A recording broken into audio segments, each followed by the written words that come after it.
Hi folks, it's no longer April, so here are the movies that I saw in April and enjoyed or didn't like in April.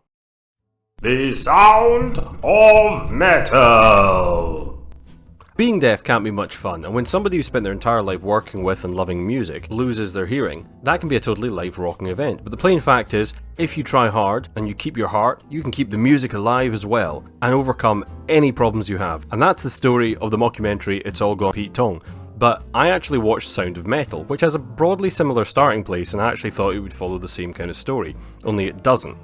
This is about Riz Ahmed as a guy called Ruben. He's a metal band drummer who one day randomly starts losing his hearing out of the blue and gets sent to a deaf kid rehab centre. And there he learns some sign language and some lip reading, and he starts trying to find out what his inner peace is all about, while battling the urge to leave, to get back on drugs, and his dreams of returning back to life to what he was before. Now, what really surprised me about this film was actually the spectacular use of sound to mimic the intense changes in Ruben's hearing, as his audible acuity goes, and then the strange tinniness, and also later when he starts using hearing aids and devices to replicate sound. It's all very disorientating, scary, and sometimes just plain odd, and that's kind of part of the story being told, and ultimately, I was surprised that this isn't an easy or a simple tale, and it doesn't try and give you any easy or pat answers, which is why I was fairly impressed overall. And I'd give this a 4 out of 5, despite the fact it does have a few odd narrative choices and there's a lot of time inconsistencies and problems like that with it, where watching the film you think surely more time should have passed, or like the fact that his hair never grows out and it stays the same bleach blonde even though he's supposedly at this place for months and months. Along with some minor pacing issues, generally a solid piece of entertainment, and if nothing else, it might convince some people maybe they ought to wear some earplugs when they go to heavy metal concerts. Now, filmed in Supermarionation on the other hand, was quite an oddity for our Friday on Sunday film night, because it was a documentary, technically, all about the history of Century 21 Studios, the place where Jerry Anderson broke new ground with his puppet-based TV shows that grew from Supercar to the likes of the Thunderbirds and Captain Scarlet. And it's a really interesting insight into that curious corner of Britain during the 60s and 70s, and the shoestring budget, invent-as-you-go technology and ingenuity that gave us some of the classic UK kid shows of all time. Some of which have never really gone away and get re-released and remade and renewed in every other couple of decades or so. And at about 2 odd hours long, this was a little bit on the chunky side for what it is, and it was pretty interesting stuff, even though at times it was a little bit all over the place and a little bit thin when it came to certain properties and periods. I'd still give it 3 out of 5, because I enjoyed it and it did give me those warm nostalgia feelings just a little bit. Now here's one that was interesting. Spotlight is a true story of the Boston Globe newspaper's Spotlight unit, which was a subdivision which did in-depth, deep-focused stories and ended up uncovering in a huge conspiracy of Catholic priests molesting children in the church coming up in America. Now, that's not really a spoiler because this is a true story, and the outcome is never particularly in question in this film, but what makes the film work is that it's a really great, very tense procedural movie, doing that classic journalistic investigating style, which is similar in a lot of ways to films like Zodiac, the David Fincher film all about the Zodiac murders, or the legal drama Dark Water from a few years back, or even Steven Spielberg's film The Post from a few years ago. Now, in this case, it's all about this team of intrepid reporters confronting not only the power of the church, but also the supporting bureaucracy and the conspiracies of silence that covered everything up, and also their own prejudices and the fact that many of them may have skipped over covering similar stories in the past because of their connection to the church, because a lot of them are Irish Catholics living in Boston. And this is a solid film. This is a 4 out of 5 for me. I mean, it's a little slow occasionally, but there are very engaging scenes of people uncovering documents and secrets, and if that's your kind of thing, then this is absolutely great, and you definitely will have a good time if you're willing to just spend 2.5 hours watching it organically being uncovered around you. Also, to see Mark Ruffalo running around in a really weird way, which he does an awful lot in the film. But still, really worth your time. So this was a slight change in pace for me, but I saw My Big Fat Greek Wedding, which is a slightly bonkers romantic comedy from the mid-90s all about a girl named Tula, who's a 30-year-old Greco-American who's never really gotten out from under her overbearing family's shadow of expectations that she should get married and have lots of Greek babies, and their blinkered attitude to her doing basically anything with her life apart from marriage and babies and working in the family restaurant. But then after she does some computing classes at college and has a bit of a makeover, she ends up catching the eye of not Greek Ian, and they fall hopelessly in love and get engaged, after which comes marriage. and presumably down the line babies. Now, anyway, there's a lot to like in this film. It's charming, it's sweet, it's kind-hearted, it's full of gentle fun being poked at Greek-American families by the largely Greek-American cast and Greek-American writers, so it's not racist or anything. It's just a bit of harmless in-joking, and the only issue here is that there really isn't actually that much of a film here. I mean, the plot obstacles all sort of just fall out of the way with very little pushing, and it's not really even a race to that final church bell ringing over the brief 90 minutes of the movie. So I'm only going to give this 3 out of 5. It does exactly what it needs to, and it never really tries to do anything more. It's fun and just a little quirky with a lot of laugh-out-loud jokes, but if you want a more thorough and interesting story about racial immigrancy and second-generational woes, then something like East is East is actually a really interesting film along those lines about Indian families in the UK. Now, that might be more up your street, it has a lot stronger plot and characters. But no, My Big Fat Greek Wedding was just fluff, but it's gentle and it was fun fluff. I'm not really in a big rush to watch the sequel though.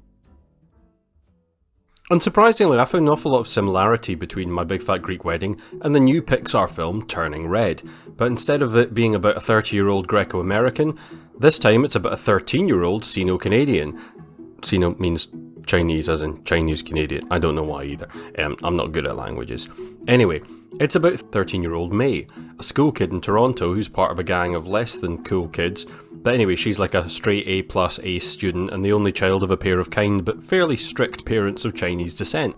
But then one day she starts to get a crush on an older boy and doodles a picture of the pair of them smooching, harmless stuff, until her mum sees it and then goes absolutely nuts and ends up embarrassing her in front of the other school kids, and then later that night she wakes up and she's a giant red panda, which is kind of an embarrassing situation that comes and goes according to her anger or excitement levels, and it can be fixed permanently but only during a full moon, which it just so happens to be round about the same time of a major concert from her favourite boy band that she couldn't possibly miss because she's 13 and that's what life's like, and how can she go without hulking out and ruining her life forever. And this was actually a pretty lovely, sweet and kind of innocent fun film, like very much Pixar standard humour, but also nice to see a bit of multiculturalism poking fun at things, but also doesn't shy away from some of the more constrictive issues of various old world cultures and the schism between them and younger people born into modern day America. Yeah, okay, it's obviously also a stand-in message for your growing up, gay, trans, whatever else, basically anything that a kid has to tell the parents. No, your idea of me, that just isn't me.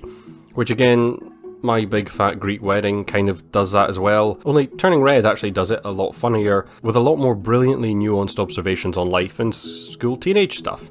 So yeah, I had 4 out of 5, really had some fun with this. Just try not to think of it all being a big metaphor for menstruation, because as soon as you realise that, yeah. Meanwhile, at my local multiplex, I went back to see Fantastic Beasts: The Secret of Dumbledore. Remember when Harry Potter was a thing? Then they ran out of books, and then sometimes later they adapted a short, fun novella written for charity about some animals in that universe, and then they turned that into a running franchise all about an autistic wizard who loves animals and gets nevertheless embroiled in a power struggle between the wizard FBI and Magic Hitler. Yeah, that series is still going.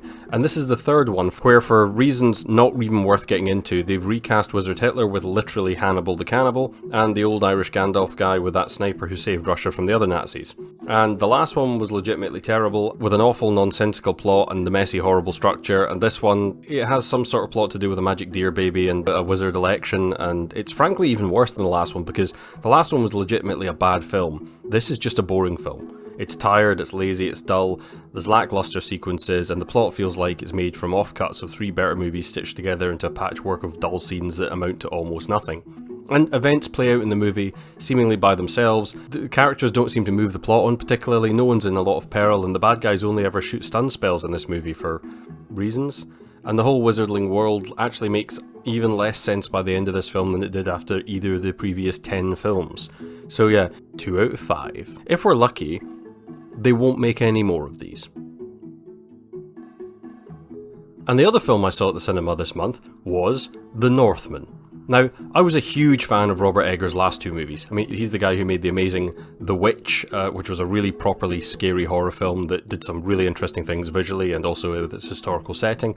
Also bizarre Lovecraftian homoerotic madness fest that was The Lighthouse, similarly a period movie shot in black and white in square screen format with just amazing performances by Willem Dafoe and that guy who's now Batman. But this time he's turned his eyes to Vikings with the Northman and a reworking of the old Viking saga that's also basically the story that Hamlet's based on, so also the story that The Lion King's based on. And this is actually a bit closer to The Lion King, if Simba got rabies. Anyway, it's all about young Hamlet, whose dad gets chibbed by his brother, who then remarries Hamlet's mum, and then Hamlet shocks off vowing revenge, and then comes back and sets about trying to get it. And I wish I could be more positive about this film, but I can't. It's like 2 out of 5.